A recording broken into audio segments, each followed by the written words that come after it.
నమస్కారం కిరణ్ టీవీ ప్రేక్షకులకి స్వాగతం. ప్రస్తుతం మనతో పాటు ఉన్నారు ప్రముఖ ఆధ్యాత్మికవేత్త, జ్యోతిష పండితులు, వాస్తు నిపుణులు, అమ్మవారి ఉపాసకులు నానాజీ పట్నాయక్ గారు. నమస్కారం గురుగారు. శ్రీమాత్రే నమః. గురుగారు, జూలై నెలలో ద్వాదశ రాశుల వారికి ఏ విధంగా ఉంది గురుగారు? ఎలాంటి జాగ్రత్తలు పాటించాలి గురుగారు? నెల మొత్తం కూడా యోగించాలి అంటే ఏ అమ్మవారిని ఆరాధించాలి, ఏ అయ్యవారిని ఆరాధించాలి? మా ప్రేక్షకుల కోసం ఒక్కసారి మీ మాటల్లో తెలియజేయండి. అనుకూలించే తేదీలు ఏంటి, ప్రతికూలించే తేదీలు ఏంటి గురుగారు? మా కోసం తెలియజేయండి గురుగారు. దీనికంటే ముందుగా అసలు గ్రహస్థితి ఎలా ఉందో చూసుకోవాలి. కుంభంలో రాహువు, మీనంలో శని, అవును, వృషభ రాశిలో శుక్రుడు ఉన్నాడు. అదేవిధంగా మిథునంలో రవి గురువులు కలిసి ఉండి 15వ తేదీ నుంచి రవి 16వ తేదీ ఆల్మోస్ట్ 15 మధ్యాహ్నం 16వ తేదీ నుంచి కర్కాటకంలోకి ఎంటర్ అవుతారు. అలాగే కర్కాటకంలో బుధుడు, సింహరాశిలో కుజుడు, కేతువు. ఈ యొక్క చంద్రుడు 1వ తేదీ నుంచి మొత్తం మనకి కర్కాటకం వరకు ఈ యొక్క 30 రోజులు సంచారం అనేటువంటి జరుగుతుంది. ఈ మాసంలో 31 రోజులు, జూలై మాసం కాబట్టి.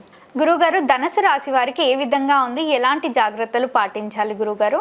లగ్నాధిపతి లేదా రాస్యాధిపతి సప్తమంలో ఉన్నాడు. కొంచెం అస్తంగత్వ దోషంలో ఉన్నప్పుడు ఈ అస్తంగత్వ దోష ప్రభావం ఎలా ఉంటుందంటే, వీళ్ళు ఇష్టపడతారు, అది కూడా బిజినెస్ రంగాలు లేకపోతే వ్యాపార రంగాల్లో ఉండేటువంటి వారు లేదా బంధువర్గంలో ఉండేవారిని వివాహం చేసుకోవాలని అక్కడ ఎవరో పెద్దలు దాన్ని కొంచెం అబ్జెక్ట్ చేస్తూ ఉంటారు. ఇటువంటివి కొంచెం జరుగుతూ ఉంటాయి. కాకపోతే వీళ్ళకి లోన్స్ చక్కగా లభిస్తాయి. ఎందుకంటే శుక్రుడు 6లో ఉన్నప్పుడు ధనుర్లగ్నానికి సహజంగా లోన్ కారకుడు, వివాహానికి కారకుడు, పూర్వజన్మ కర్మకారకుడు శుక్రుడు ధనుర్లగ్నానికి.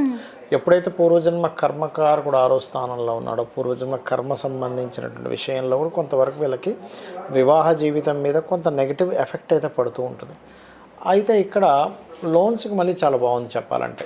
ధనం రావడానికి, లోన్స్ మూలంగా ధనం పొందడానికి, వీటన్నిటికీ చాలా చక్కగా ఉంది. కాకపోతే ఈ ఫ్రెండ్స్ విషయంలో పంచమాధిపతి ఎప్పుడైతే కేతువుతో కలిసాడో ఫ్రెండ్స్ విషయంలో కొంచెం జాగ్రత్తగా ఉండాలి. కాకపోతే ఏదైనా ఉపాసన చేయడానికి మాత్రం చాలా అనుకూలంగా ఉంది. ఎప్పుడైతే పంచమాధిపతి కుజుడు కేతువుతో ఉన్నాడో వీళ్ళు ఏదైనా కొంచెం దీక్షలా తీసుకొని చేయడానికి వీటన్నిటికీ చాలా చాలా చాలా అనుకూలంగా ఉంది ఈ నెల చెప్పాలంటే. అలాగే కాస్త ఫైనాన్షియల్ గ్రోత్ అయితే ఉంటుంది, అందులో ఎటువంటి సందేహం లేదు. కాకపోతే శుక్రుడు 6లో ఉన్నందుకు స్త్రీలతో శత్రుత్వాలు అనేటువంటివి పెట్టుకోకూడదు. ఇక జీవిత భాగస్వామికి గవర్నమెంట్ జాబ్స్ కోసం ప్రయత్నం చేస్తున్నట్లయితే ఇప్పుడున్న గ్రహస్థితి చాలా సపోర్టివ్గా ఉంది. తండ్రి గారితో కలిసి ఏదైనా విదేశాలకు వెళ్ళడము లేదా లాంగ్ జర్నీ చేయడము, దూర ప్రాంతాలకు తండ్రి గారితో జర్నీ చేసేటప్పుడు కొంచెం జాగ్రత్తగా ఉండాలి. లేదా ఒక్కోసారి వీళ్ళ తండ్రి గారిని ఇంట్లో వదిలేసి, ఒక్కోసారి ఏమవుతుందంటే తండ్రి కొడుకులే ఉంటారు, ఇంట్లో బట్టి జాబ్కి వెళ్తూ ఉంటాడు. సింగిల్గా ఉన్నప్పుడు కొంచెం ఇబ్బంది అనేటువంటిది చూపిస్తుంది. కాబట్టి ఈ యొక్క విషయాల పట్ల కాస్త జాగ్రత్తగా ఉండాలి. అలాగే మరొక విషయం ఏంటంటే, ఇక్కడ వ్యాపారాల విషయంలో గతంలో ఏదైతే వ్యాపారం అనుకుంటారో ఆ యొక్క వ్యాపారాలకు సంబంధించిన విషయంలో కొంతవరకు మూమెంట్ అనేటువంటిది ఉంటుంది. ఓకే గురుగారు. కాకపోతే ఇప్పుడు ఇన్వెస్ట్మెంట్స్ చేసే విషయంలో 12వ అధిపతి కుజుడై కేతువుతో ఉన్నందుకు కొత్తగా ఏదైనా మదుపు పెట్టేటువంటి విషయాల పట్ల కాస్త జాగ్రత్త వహించాలి. వీరు ఎక్కువగా నరసింహస్వామి యొక్క ఆరాధన, గణపతి యొక్క ఆరాధన, సూర్య భగవాను చూస్తూ ఆదిత్య హృదయ పఠనం చేస్తూ అర్ఘ్యం వదిలేటప్పుడు నరసింహస్వామిని, గణపతిని, సుబ్రహ్మణ్య స్వామిని ఆ సూర్యుల్లోనే అంటే తలుచుకుంటూ చేసినట్లయితే అన్ని విధాలు బాగుంటుంది. గురుగారు, జాతకం తెలియనప్పుడు లేదా రాసులు తెలియనప్పుడు ఇవే చూసుకోవాలా లేదా పర్సనల్ చార్ట్ ఏమైనా చూసుకోమంటారా?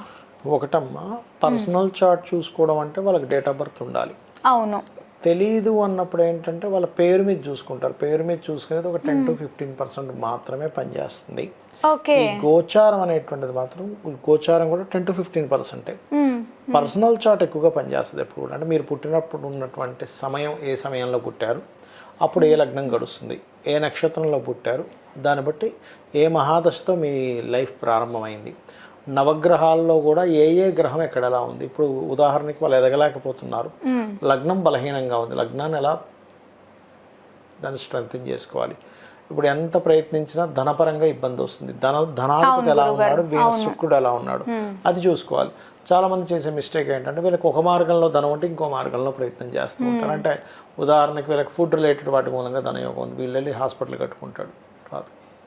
అట్లా ఎందులో ఉంది మీ ధనాధిపతి, ఏ గ్రహాలతో కలిసి ఉన్నాడు, వ్యాపార యోగంలో ధనయోగం ఉందా, ఉద్యోగంలో ఉందా, ఒకవేళ ఉద్యోగం ఉంటే ఇక్కడుందా, విదేశాల్లో విదేశీ ధనయోగం ఉందా, వ్యాపార యోగంలో ఉంటే ఏ వ్యాపారంలో ధనయోగం ఉంది, సర్వీస్ ఓరియంటెడా లేకపోతే ఏదైనా ప్రోడక్ట్ రిలేటెడ్ ఇవి చెక్ చేసుకోవాలి ముఖ్యంగా. అలాగే మరి కొంతమందితో కలవడం వల్ల ఇబ్బంది వస్తుంది. అది అన్నదమ్ములతో కావచ్చు, లేకపోతే అలా అన్నదమ్ములతో కొంతమందికి ఇబ్బంది ఉంటుంది. ఎందుకు ఉంది అలా ఉన్నప్పుడు దానికి రెమెడీ ఏం చేసుకోవాలి, వాళ్ళ ప్రయత్నాలు సక్సెస్ అవ్వవు, ఏది మొదలుపెట్టినా ఆగిపోతుంది అంటూ ఉంటారు. అలాంటి మూడో అధిపతి ఎలా ఉన్నాడు, మూడులో ఉండే గ్రహాలు ఎలా ఉన్నాయంటే ప్రయత్న స్థానం, సిబ్లింగ్ హౌస్ అంటారు. అది చెక్ చేసుకొని దానికి పరిహారాలు చేసుకుంటే ప్రయత్నం సిద్ధిస్తుంది. మరి కొంతమందికి ఎప్పుడు గృహం కొన్నా ఇబ్బంది వస్తూ ఉంటుంది, ఎందుకంటే చతుర్థ భావం పాడవుతుంది. చతుర్థ భావం పాడైతే ఏమవుతుందంటే వీళ్ళకి విద్యా విషయంలో ఇబ్బంది, గృహాలు కొనుక్కుంటే ఇబ్బంది, ఎప్పుడు ఏదో ఒక బ్యాడ్ నేమ్ రావడం జరుగుతూ ఉంటుంది. శీలస్థానం అంటారు. అలాంటప్పుడు చతుర్థాధిపతి మహాదశలు నడుస్తున్నాయి. ఇది ఒక్కోసారి హెల్త్ని కూడా ఇబ్బందిస్తుంటుంది, ఎందుకంటే ఇమ్యూనిటీకి వ్యయస్థానం కాబట్టి. చతుర్థాధిపతికి సంబంధించిన దానం ఇవ్వడము, చతుర్థాధిపతి ఎవరో తెలుసుకుని దానికి ఆ రకంగా మెలగడం చేస్తూ ఉండాలి. ఇది తల్లితో ఉండేటువంటి రిలేషన్ కూడా చెప్తూ ఉంటుంది. వాహనాల మీద వెళ్ళేటప్పుడు 4-8 కనెక్టివిటీ వచ్చింది, వాహన ప్రమాదాలు, ఆ దశలు ఏమైనా నడుస్తున్నాయా, ఆ సమయంలో కొంత జాగ్రత్తగా ఉండడం చేస్తూ ఉండాలి. ఎప్పుడు కూడా గ్రహం ఏంటంటే మనం ఏదైనా రాంగ్ స్టెప్ వేస్తున్నాం చూసుకోండి, అప్పుడే ఎఫెక్ట్ ఇస్తుంది. కానీ నేను రైట్ స్టెప్లో ఉండాలి, నేను ఎక్కడ కూడా ఇది అవ్వకూడదని జాగ్రత్తగా భగవంతు ఆరాధన చేసుకుంటూ వెళ్తున్నట్లయితే అక్కడ గ్రహం కూడా ఆటోమేటిక్గా అది దాని ప్రభావం తగ్గించుకుంటుంది. అలాగే చాలామంది రైట్ టైంలో కొన్ని పనులు చేయరు. అంటే ఎలాగా అంటే వివాహం చేసుకోకూడని సమయంలో చేసుకుంటారు, వివాహానికి మంచి గోచారం ఉన్నప్పుడు చేసుకోరు. ఎప్పుడు కూడా వివాహ సమయం అనేది ప్రతి ఒక్కరికి 3 నుంచి 5 సార్లు వస్తుంది. ఏ ఇయర్లో ఏ మంత్స్లో ఎక్కువగా ఉంది చూసుకుని ఆ మంత్స్లో ఏ పార్ట్నర్తో మీరు వివాహం, అంటే ఎవరితో మీరు వివాహం చేసుకుంటే మీ మైండ్ సెట్లు కలుస్తాయి చూసుకోవాలి. ఇంకోటి ఏంటంటే వివాహ పొంతనలో కూడా 36 పాయింట్లకి 18 వచ్చేసాయని చూసుకుంటారు. అది ఓన్లీ జస్ట్ బేసిక్ వరకే. నక్షత్రాధిపతులు, రాస్యాధిపతులు, ఆకర్షణ ఇచ్చేటువంటి గ్రహాలు, బుద్ధికారకుడు, మనస్కారకుడు, జీవకారకుడు, కర్మకారకుడు, కాలమోక్షకారకులు అనేటువంటి రావుకేతువులు ఇవి ఎలా కలిసాయో చూసుకోవాలి. అప్పుడే వీళ్ళకి ఇద్దరి మధ్యన అవగాహన, నమ్మకం అనేటువంటిది పెరుగుతుంది. అలాగే మనం ఇన్వెస్ట్మెంట్ చేసే టైం కూడా ఉంటుందన్నమాట. అంటే 12వ అధిపతి ఎలా ఉన్నాడు, 12వ స్థానానికి ఏదైనా పాపగ్రహ సంబంధం వస్తుందా, అప్పుడు మీరు చేసిన ఇన్వెస్ట్మెంట్ వేస్ట్ అయిపోతుంది, డెడ్ ఇన్వెస్ట్మెంట్ అంటాం. లేదా ఒక్కొక్కసారి 12వ అధిపతి బాగున్నాడు, కొంతమంది చూడండి 4 లక్షలు పెట్టి కొన్నారంటే అసలు ఒకప్పుడు ఇప్పుడు అసలు అది ₹1,00,00,000 అయిపోయింది అంటారు. అంటే ఇన్వెస్ట్మెంట్ బాగా కలిసి వచ్చే టైంలో ఇన్వెస్ట్మెంట్ చేయాలి. జ్యోతిషాస్త్రంలో ఇవన్నీ ఉంటాయి, ఇవన్నీ కూడా. అలాగే ఒక్కోసారి తండ్రి గారి ఆస్తి వీళ్ళు ఉంచుకోకూడదు. 12వ అధిపతి కనుక పాడేటంటే తండ్రి ఆస్తి ఈ అబ్బాయి పేరు మీద కానీ అమ్మాయి పేరు పెట్టుకోకూడదు, అది అమ్మేసి కూడా కొనుక్కోవాలి అదే మనీతో. కానీ యాజ్ ఇట్ ఈజ్ భూమి ఉంచుకోకూడదు.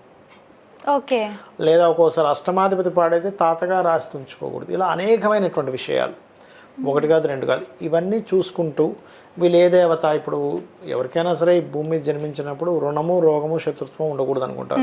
రుణాలను ఉండాలని ఎవరు కోరుకోరు, రోగంతో బాధపడాలని ఎవరు కోరుకోరు, శత్రుత్వాలు నాకు బాగుండాలండి అనుకోరు. వీటన్నిటినీ తగ్గించేది వీళ్ళ ఉపాసనా దేవత. అంటే పంచమాధిపతి ఎలా ఉన్నాడు, చాలామంది తెలియక పంచమాధిపతి పాడైపోయినా ఆ రింగ్ పెట్టుకుంటారు. అసలు ఏ రత్నం ధరించాలి, రత్నం వల్లే మొత్తం కోటీశ్వరులు అయిపోతారు అనుకోకూడదు, జస్ట్ సపోర్ట్ పనిచేస్తుంది. ఆ రకంగా చేసుకుంటూ వెళ్ళినట్లయితే అన్ని విధాలా బాగుంటుంది వీరికి. తప్పకుండా గురుగారు, ఎన్నో రాసుల గురించి మా కోసం, మా ప్రేక్షకుల కోసం తెలియజేసినందుకు ధన్యవాదాలు. శ్రీమాత్రే నమః. చూసారు కదా, మా వీడియో మీకు నచ్చినట్టయితే లైక్ చేయండి, షేర్ చేయండి, మా ఛానల్ని సబ్స్క్రైబ్ చేసుకోండి. గురుగారిని కలవాలి, మరిన్ని వివరాలు తెలుసుకోవాలి అనుకుంటే వీడియోలో స్క్రోల్ అవుతున్న నెంబర్ని కాంటాక్ట్ అవ్వండి. ధన్యవాదాలు.